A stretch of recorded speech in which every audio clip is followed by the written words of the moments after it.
Hello friends, welcome to my tech classes. Friends, आज हम पढ़ेंगे मैथ और मैथ में देखेंगे अनुपात एवं समानुपात।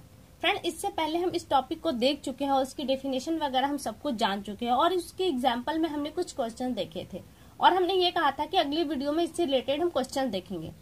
फ्रेंड्स, हमने जैसा कि एग्जाम्पल में देखा था, जिन लोगों ने वो वीडियो देखी हो तो ठीक है, नहीं देखी है तो डिस्क्रिप्शन में उसका लिंक है, एक बार उस वीडियो को भी देख ले।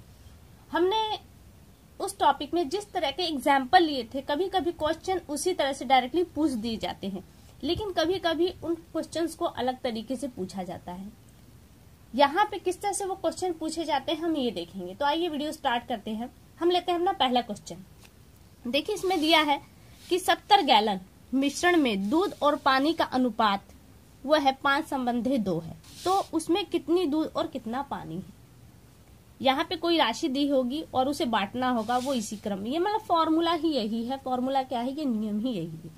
देखिए क्या कहा जा रहा है कि 70 गैलन तो मिश्रण है और उसमें 5/2 का अनुपात है।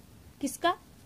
दूध का और पानी का, ये अनुपात है। तो कहा जा रहा है कि उसमें कितना दूध और कितना पानी, ये अनुपात है। अब आपको लीटर में बताया, क्योंकि यहाँ पे जो दिया गैलन में दिया है, तो आपको गैलन में बताना है कि कितने गैलन दूध और कितना गैलन पानी। तो क्या करेंगे, देखिए हम क्या करते हैं, जिसको निकालना होता है उसे इंटू करेंगे। पहले हमें प्रोसेस क्या है वो देख ले। पहले 5 और 2 को जोड़ देंगे तो हमारा आ जाएगा 7। ये 7, हम इस 7 से जब इस 70 को डिवाइड करेंगे तो हमको 1 यूनिट का आंसर मिलेगा। तो उस 1 यूनिट के अकॉर्डिंग हम 2 यानी कि पानी का, 5 यानी कि दूध का निकालेंगे। कैसे? देखिए करेंगे क्या, हमें 7 मिल गया तो 70, इसको हम इंटू किसका निकालना है, हमें दूध का निकालना है। तो दूध का अनुपात ये है, यहाँ कर देंगे 5/7। तो ये हमारा निकलेगा दूध का। क्या करेंगे, 7 से काट देंगे, 10 आएगा, 10×5 = 50, यानी कि 50 गैलन क्या है, इसमें दूध है। इसी तरह से अगर पानी का निकाल, जिसका अनुपात पूछा जाए वो संख्या ऊपर रहेगी। पानी का पूछा जा रहा है तो क्या है, 70 × 2/7। जो जोड़ आया है हम उसे हमेशा नीचे रखेंगे। तो ये हो गया 7 से हम 21 काट देंगे, आ जाएगा 10 और 10 दूनी 20।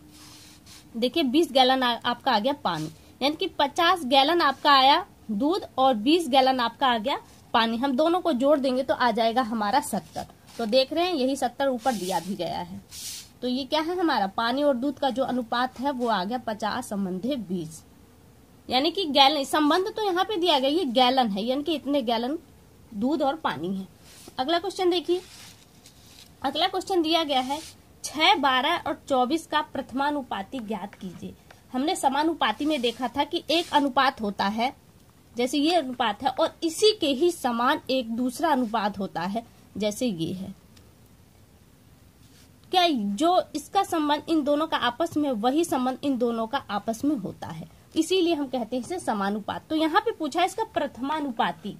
तो अनुपात में आप ध्यान दीजिएगा, हमेशा 3 अंक दिए होंगे, कहीं कहीं 2 अंक दिए होंगे, उसकी कंडीशन क्या है ये भी देखेंगे। तो देखिए यहाँ पे आपको 3 अंक दिए गए हैं। इसका प्रथम यानी कि जो प्रथम अंक है, ये वाला अंक, ये पूछा जा रहा है, तो इसको हम इस रूप में लिखेंगे। मान लीजिए वो प्रथम अंक x है, इसका संबंध 6 से और वही संबंध 12 का 24 से है। ये तो हमने कहा था इसको हम दूसरे रूप में लिख सकते हैं। कैसे? इसको इस रूप में लिख सकते हैं, 12 × 24। देखिए ये इसका दूसरा रूप बन गया। अब गुणे में क्या होता है, जब बटे का गुणा होता है तो हम तिर्यक गुणा करते हैं, तो इन दोनों का आपस में तिर्यक गुणा कर देंगे। तो जो हमारा नया पैटर्न बनकर तैयार होगा वो ये होगा, x × 24। इंटू का निशान लगाइए या न लगाइए, आप पर है। और जो अगला पैटर्न बनेगा वो होगा 12 × 6। तो क्या करेंगे, x बराबर क्या करेंगे, 12 × 6 कर देंगे तो आपका आ जाएगा नीचे 24 आया। 12 से काट देंगे ये तो आपका 2 आएगा, 2 से काट देंगे तो यानी कि आंसर क्या आया, जो आपका आंसर बनकर आया 3, यानी कि 3 का जो संबंध 6 से है, क्योंकि यहाँ पे x का वैल्यू 3 आ गया। तो यहाँ देखिए जो 3 का संबंध x से है वही संबंध 12 का 24 से है। एक बार देख ले, 3 से काटेंगे तो यहाँ 1 आएगा, इसे काटेंगे तो 2 आएगा, यानी कि एक संबंध दे दो। यहाँ देखिए 12 को हमने 1 से काटा 12 को फिर हमने 24 को काटा 12 से, तो आया 2। तो एक संबंध दे दो, एक संबंध दे दो, दोनों का समानुपात बन गया। देखिए इसी तरह से अगला क्वेश्चन देखते हैं। फ्रेंड्स, वीडियो थोड़ी लंबी होगी लेकिन इंटरेस्टिंग होगी, आप जरूर देखिएगा। 4 और 16 का मध्य अनुपात ज्ञात करना है आपको। हमने कहा था कि 4 डिजिट होते हैं, क्या कहा था, 4 संबंध है 4 और 8, ये था। हमने कहा था इसका मध्य, अब पूछा जा रहा है कि इसका मध्य अनुपाती क्या है। मध्य अनुपाती देखिए इसके मध्य में क्या है, पहले ये देख लीजिए। 4 अंक है, 1 2 3 4, 4 ये प्रथम है और ये चतुर्थ है। इसके बीच में तो 2 है, इसमें नंबर नहीं दिया कि द्वितीय पूछ रहा है, तीसरा पूछा है, कौन सा पूछा है। तो मध्य में इसके 2 अंक हैं, तो यहाँ पे इन्हीं 2 अंकों को पूछा गया है। इसको एक बार लिख के देख लेते हैं। 4 का जो संबंध x से है वही संबंध x का 16 से है, यानी कि x यहाँ पे हमसे 2 अंक पूछे जा रहे हैं। तो इसको हम उसी रूप में लिखेंगे तो क्या आएगा, 4 को ऐसे लिखेंगे इंटू x अपान में 16, इसे करेंगे तो क्या आएगा, x स्क्वायर बराबर 4 इंटू 16। देखिए स्क्वायर आ गया, और स्क्वायर को जब अलग करते हैं यानी कि सिंगल रूप में लिखते हैं तो ये करनी में चला जाता है। तो यानी कि x का मान अब हम करेंगे तो 16 चौका 64, 64 किसमें आ गया आपका, करनी में। तो x का मान निकल गया, क्या आया आपका 8, 8 64, यही ना होगा, 8 इंटू 8 बराबर 64। तो आपका x का मान जो आया 8, यानी कि जो नया अंक बनकर तैयार हुआ, समझने के लिए कल मैं बता रही हूँ। ये 4 का संबंध जो 8 से, क्योंकि 8 आया आंसर, वही संबंध 8 का 16 से है। 1 और 2 का संबंध यहाँ भी बन रहा है, 1 और 2 का संबंध यहाँ भी बन रहा है, आप देख रहे हैं। ठीक है फ्रेंड्स, आगे चलते हैं। अब देखिए आगे क्या है, आगे दिया है 2 और 8 का तृतीय अनुपाती। देखिए अभी हमने कहा कि तृतीय अनुपाती, अब आपके दिमाग में यहीं से एग्जाम्पल में देखिए, जैसे ये दिया गया है। अब आप सोच रहे होंगे तृतीय अनुपाती का तृतीय अंक पूछा जा रहा है, लेकिन ऐसा नहीं है। ऐसा क्यों नहीं है कि जब भी आपसे तृतीय शब्द कहे तो आप हमेशा चौथे अंक पर ही फोकस कीजिएगा, यानी कि आपसे चौथा अंक ही पूछा जा रहा है। आप क्या यहाँ पे कैसे करेंगे, आप देखिए यहाँ पे हम लिखेंगे इसको इस तरीके से, 2 का जो संबंध 8 से है वही संबंध 8 का अगले अंक से होगा। 8 का कैसे होगा, देखिए तृतीय अनुपाती पूछता है तो आप हमेशा चौथे अंक पर फोकस कीजिएगा। अब यहाँ पे हमको 2 अंक चाहिए, तो 2 अंक कहाँ से आएंगे, तो हमने कहा था कि इसका संबंध इससे होता है और इसका संबंध इस बार जो आने वाली संख्या है, तो इसको यहीं पे यही उतार दीजिए, फिर ये निशान लगा दीजिए। अब हमको x की वैल्यू निकालनी है, क्योंकि हमसे तृतीय अनुपाती पूछा है, यही तृतीय अनुपाती है।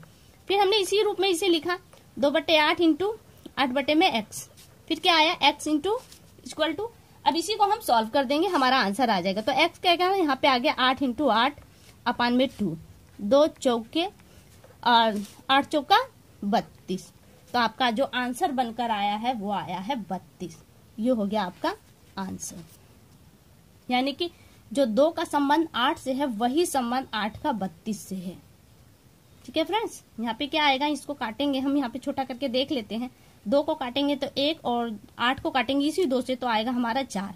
8 को हम 8 से काटे तो 1 आएगा, 8 32 को काटेंगे तो आएगा 4। तो यानी कि 1 और 4 का संबंध यहाँ बना और 1 और 4 का संबंध यहाँ भी बना। देखिए इसी तरह से 1-2 क्वेश्चन और देख लेते हैं। हमने 2 क्वेश्चन लिखे हैं बस, और ज्यादा नहीं है। देखिए एक ये प्रश्न है हमारा, इसमें दिया है 6, 12 और 24 का चतुर्थानुपाती क्या होगा। अब देखिए यहाँ पे दे दिया चतुर्थानुपाती। कंफ्यूजन कहाँ होता है, जब देता है तृतीय अनुपाती और निकालना होता है चतुर्थानुपाती। अंतर पहले यहाँ पे देखिए, जब आपसे मध्यानुपाती पूछे तो मध्य के ही 2 अंक निकालने होते हैं, और दोनों अंक वही निकलेगा जो हमारा आंसर यहाँ आएगा, यानी कि जहाँ 8 आया तो 8 यहाँ भी रहेगा और यहाँ भी। और तृतीय अनुपाती में क्या होता है, तृतीय अनुपाती में हमसे पूछा तो जाता है चौथा अंक, लेकिन हम जो तृतीय अंक पे होता है, जो द्वितीय अंक पे होता है, वही अंक हम तृतीय पे उतार देते हैं और सवाल को उसी तरह से सॉल्व कर देते हैं। लेकिन अब यहाँ पूछा जा रहा है आपसे चतुर्थानुपाती। चतुर्थानुपाती यहाँ पे एकदम क्लियर है कि चौथा अंक पूछा जा रहा है, क्योंकि आपके सामने 3 अंक ऑलरेडी हैं। चौथे अंक के लिए क्या करेंगे, लगाने का पैटर्न वही है, 6/12 हो गया, क्योंकि संबंध यही है आपका 12 के समानुपाती 24, और पूछा गया है ये पूछा गया है। तो अब ये हो गया आपका, देखिए एक इसको थोड़ा सा इधर कर देते हैं, यहाँ पे हो गया 24 अपान में ये हो गया। फिर क्या करें, x की वैल्यू निकालेंगे हम, क्योंकि हमको x की वैल्यू निकालना है। तो 12 और 24 आपका ऊपर चला गया, जो x के साथ आ रहा है 6, ये आपका नीचे आ गया। 6 से आप 12 को काट देंगे तो आ जाएगा 24 दूना आपका आ गया 48। तो देखिए जो 48 आया वो आपका चतुर्थानुपाती आया, यानी कि यहाँ पे x की वैल्यू क्या है, 48 है। काट के देखें, देखिए 6 का जो आप संबंध है, इसे इस तरह से देख लेते हैं। 6 को हम काटेंगे तो 1 आएगा 6 से, और 12 को काटेंगे तो 2। तो इन दोनों का अनुपात क्या आया, एक संबंधी 2। देखिए यहाँ पे 24 है और 24 दूना होता है, क्योंकि हमारा 48 आ चुका है आंसर में।